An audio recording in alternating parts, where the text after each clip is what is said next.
हो पा रहा था, क्या अब सरकार पूरी तौर से बन जाएगी? और दूसरा, अब अपना पार्टी का सिंबल, पार्टी का चिन्ह, तीर कमान कैसे बचाएंगे उद्धव ठाकरे? राष्ट्र की बात में आज मेरे साथ शिवसेना से संजय घाड़ी जुड़ रही हैं, बीजेपी की तरफ से तुहिन सिन्हा हैं, मेरे साथ एनसीपी की तरफ से हेमंत टकले हैं, मेरे साथ डीके दुबे हैं, वरिष्ठ वकील हैं और संविधान विशेषज्ञ हैं। मेरे साथ दो पत्रकार भी आज जुड़ रहे हैं, रविंद्र आंबेडकर हैं, एडिटर हैं मैक्स महाराष्ट्र के, और विनोद अग्निहोत्री हैं, वरिष्ठ पत्रकार और राजनीतिक विश्लेषक। आप सभी का स्वागत। दुबे जी, सबसे पहले आपके पास आ रहा हूं। दुबे जी, पहले तो यह बताइए, आज जो हियरिंग हुई, क्या उसमें कोई नई बात देखने को मिली या आपको उम्मीद थी इन्हीं लाइंस पर दोनों पक्षों की दलीलें होंगी और मामला एक बार फिर से संवैधानिक बेंच की तरफ जाता हुआ आपको पहले भी दिख रहा था? देखिए, नई बात, पहले तो मैं पिछली टर्म पे ही हम लोग जब बात कर रहे थे तो ये कह रहे थे कि नई बेंच बनेगी और संवैधानिक मामला जाएगा ये फाइनली। हालांकि ऑनरेबल कोर्ट ने आज उनको कहा कि हम बना नहीं रहे हैं, इसको मिसकोट मत करें, लेकिन आप दोनों लोग अपनी अपनी तरफ से जो आपके आर्गूमेंट्स हैं उसको फ्रेम करके दीजिए, तो हम विचार करेंगे कि इसमें कुछ मैटर जाने चाहिए या नहीं जाने चाहिए। लेकिन सॉलिसिटर जनरल ने जाते जाते जो एक बात कही वो बड़ी इंपॉर्टेंट है। उन्होंने कहा कि मैं इस समय गवर्नर को रिप्रेजेंट नहीं कर रहा हूं, being an advocate, being an सलाहकार, मैं अपनी बात कहना चाहता हूं। उन्होंने ये कहा कि अगर कोई ग्रुप प्री पोल अलायंस जो था, उस प्री पोल अलायंस को मेंटेन करने के लिए अगर बड़ा ग्रुप उसको मेंटेन कर रहा है तो ये कॉन्स्टिट्यूशनली वैलिड है कि नहीं है। और ये बड़ा महत्वपूर्ण प्रश्न है। उन्होंने कहा प्रीपोल, क्योंकि आपको याद होगा प्रीपोल अलायंस के मामले में पहले भी पीआईएल सुप्रीम कोर्ट में आ चुकी हैं और ये हालांकि वो मेंटेन नहीं हो पाई, लेकिन ये जरूर आया कि साहब प्रीपोल अलायंस जिसके होते हैं तो जनता ने जो मैंडेट दिया है प्रीपोल अलायंस का, उसके खिलाफ आप जिस समय दूसरे गुटों के साथ सरकार बनाते हैं तो फिर जनता को धोखा देते हैं। ये ब्रीच ऑफ इलेक्टोरल वोट है, ऐसा पहले आ चुका, लेकिन हालांकि वो मेंटेन नहीं हुआ कभी। आज सॉलिसिटर जनरल ने जाते जाते ये कहा कि आप मेरी बात, इस बात पर भी आर्गुमेंट होना चाहिए और कॉन्स्टिट्यूशनली डिसीजन होना चाहिए कि ग्रुप अगर जो स्प्लिट होता है वो प्री पोल अलायंस की तरफ जाता है तो जनता के द्वारा दिए गए मैंडेट को वो वैलिडेट करने के लिए जाता है, तो क्या वो कॉन्स्टिट्यूशनली वैलिड है? और जो माइनर ग्रुप रह जाता है जो प्री पोल अलायंस को तोड़ रहा है, उसकी कितनी कॉन्स्टिट्यूशनल वैल्यू है? मुझे लगता है अगर इस पर फ्रेम हो गया कहीं इशू, तो ये एक बहुत बड़ा एनोमली बनेगी और हो सकता है कि 5, 7, 9 तक पहुंचे अगर इस पर उन्होंने मेंटेन किया तो मुझे लगता है कि ये एक बड़ा इशू बनेगा।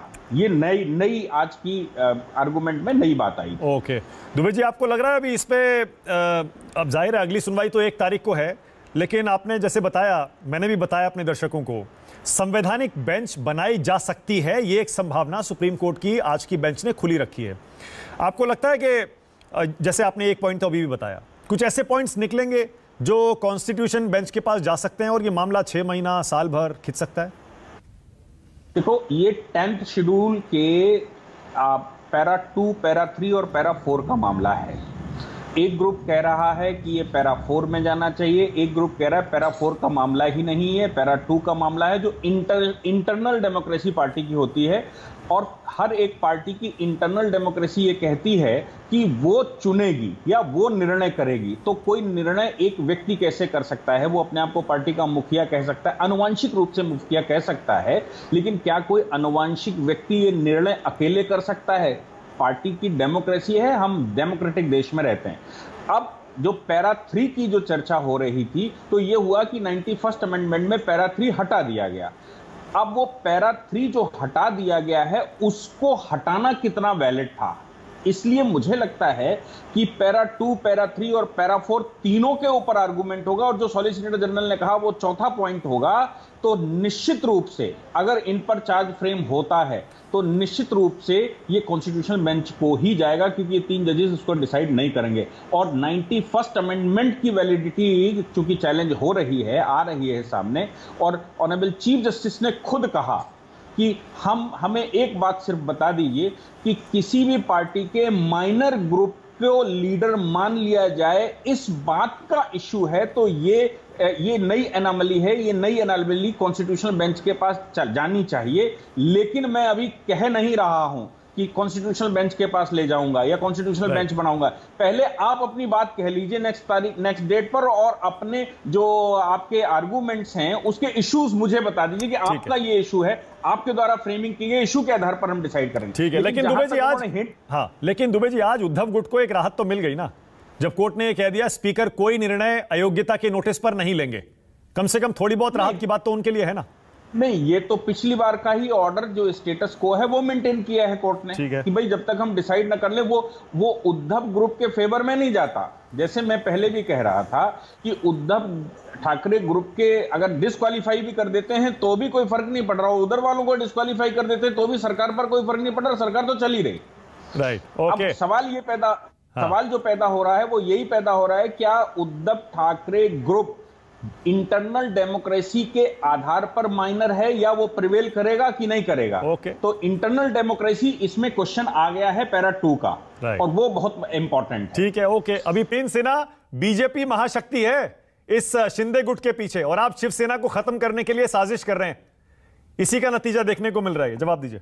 शिवसेना की वर्तमान स्थिति देखकर एक गीत याद आता है, पुरानी गीत है, दिल के अरमा आंसुओं में बह गए, हम तो वफा करके भी तन्हा रह गए। तो जब आप गलत लोगों के साथ वफा करेंगे, शरद पवार जी के साथ और कांग्रेस के साथ, और अपनी विचारधारा के साथ विश्वासघात करेंगे, तो यही हश्र होगा आपका। ये जो लोग छोड़ कर गए हैं, इन्होंने, जैसा कि ये खुद बता रहे हैं, इन्होंने पार्टी तोड़ी नहीं, इन्होंने पार्टी का कमान खुद ले लिया। और लोकतंत्र जो है वो जो है नंबर्स का खेल होता है। अगर जैसा कि आपने खुद बताया कि एक भारी संख्या में अगर 40 एमएलए उनके साथ जाते हैं, 12 एमपीज जाते हैं, थाने, भिवंडी, नवी मुंबई, सभी जगह के जो हैं म्यूनिसिपल कॉर्पोरेटर्स भारी संख्या में उनके साथ जाते हैं, तो शिवसेना में बचा क्या। मैं तो उद्धव जी से आग्रह करूंगा कि वो भी जो है एकनाथ शिंदे जी का समर्थन करे। अपनी वो मेरे ख्याल से उचित पश्चाताप होगा जो उन्होंने जो विश्वासघात किया था बीजेपी के साथ, जो उन्होंने शिवसेना के मूल विचारधारा के साथ विश्वासघात किया था, इसका ये अच्छा एक उचित पश्चाताप हो। जो एक अराजकता की स्थिति विश्वासघात आपने किया था हमारे साथ, आपके अमित शाह जी ने किया था, ध्यान में रखिए सर, ये हमने नहीं किया था आपके साथ। थोड़ा सा सब्र रखिए, आपने किया है, और ना कि एक पल, हर पल जिनके साथ आप युति करते हैं उनके साथ आप विश्वासघात करते हैं। उनके खिलाफ 1 बाय 1 एक एक करके संजना, एक करके। हाँ, तो इन बोलिए अपनी बात 15 सेकंड में पूरी कर। बोलिए। जिस तरह से इन्होंने राज्य की पुलिस का दुरुपयोग किया है, संजय पांडे जी हो, परमवीर सिंह हो, ये जस्ट एक टिप ऑफ द आइसबर्ग आप बता सकते हैं। 2.5 साल में जो अराजकता महाराष्ट्र ने देखा था वो अभूतपूर्व है। लेकिन जो अच्छी बात यह है, 15 दिन में स्थिति बदल चुकी है। जिस प्रकार से इंफ्रास्ट्रक्चर पुश हुआ है, आज महाराष्ट्र की जनता खुश है और खुश है। तुहिन सिन्हा, आप बीजेपी के प्रवक्ता हैं, आपने अभी कहा मैं तो उद्धव ठाकरे से भी अपील करूंगा कि वो एकनाथ शिंदे के साथ आ जाएं, पश्चाताप करें। क्या आप ये ऑफिशियली बीजेपी प्रवक्ता के तौर पर उद्धव ठाकरे को ये ऑफर दे रहे हैं कि वो बीजेपी के साथ आ जाएं, शिंदे गुट के साथ आ जाएं? तो बीजेपी के लिए नहीं कह रहा हूं, मैं कह रहा हूं कि एकनाथ शिंदे की लीडरशिप को स्वीकार करें। तो मतलब यही हुआ ना, बीजेपी के साथ आना हो गया उसका मतलब। उनको लीडरशिप नहीं मिलेगी, उनको लीडरशिप एकनाथ शिंदे ही होंगे। लेकिन जो नहीं, आपको पता है जो नई कार्यकारिणी है उसमें पार्टी प्रमुख का जो पोजीशन है वो खाली रखा है एकनाथ शिंदे ने अभी भी। उनको नहीं मिलने वाला, उद्धव जी को नहीं मिलने वाला। मैं ये कह रहा हूं कि गलती को स्वीकार करें कि जो बाला साहब के विचार थे उससे वो अलग हटे थे, इस बात को स्वीकार करें, और एकनाथ शिंदे ने उस विचारधारा को दोबारा बहाल किया है। मतलब आप ऑफर दे रहे हैं, नहीं दे रहे हैं, या वापस ले रहे हैं अपना ऑफर? आपने अभी दिया। मैंने तो उनसे आग्रह किया कि अपनी गलती को स्वीकार करें। अगर वो पश्चाताप करेंगे, तो अगर वो हिस्ट्री में जाना चाहते हैं एक ऐसे व्यक्ति के बारे में के रूप में जिसके साथ सिर्फ 2 या 3 लोग बचे हैं, तो ये उनकी मर्जी है। अच्छा, कैबिनेट एक्सपेंशन कब हो रहा है? इतने दिनों से एक सीएम और एक डिप्टी सीएम पे पूरा महाराष्ट्र चल रहा है, आप कह रहे हैं लोग खुश हैं, काम बढ़िया हो रहा है, मंत्री तो है नहीं। काम नहीं रुका है, बहुत जल्द कैबिनेट एक्सपेंशन भी हो जाएगा। देवेंद्र जी और एकनाथ जी खुद इतने अच्छे प्रशासक हैं कि काम नहीं रुका है। आपने देखा रोज घोषणाएं हो रही हैं, रोज जो अटकी फाइल्स थी वो आगे बढ़ाई जा रही। मेट्रो रेल का काम जो 2.5 साल से इन्होंने तरह तरह के रोड़े अटका के रोक दिया था, उस पर भी तीव्र गति से काम शुरू हो गया। तो इन सरकार चला कौन रहा है? सीएम चला रहे हैं, डिप्टी सीएम चला रहे हैं? दोनों। ये एक अच्छी पार्टनरशिप है। ये ईडी सरकार है, एकनाथ देवेंद्र जी की जो नेशनलिस्ट सरकार है, तो ये बहुत अच्छी पार्टनरशिप है, दोनों की पार्टनरशिप। नहीं, दोनों तो चला रहे हैं, पर पहले सीएम चलाते थे और डिप्टी सीएम कम पावरफुल होते थे। इस बार कौन चला रहा है?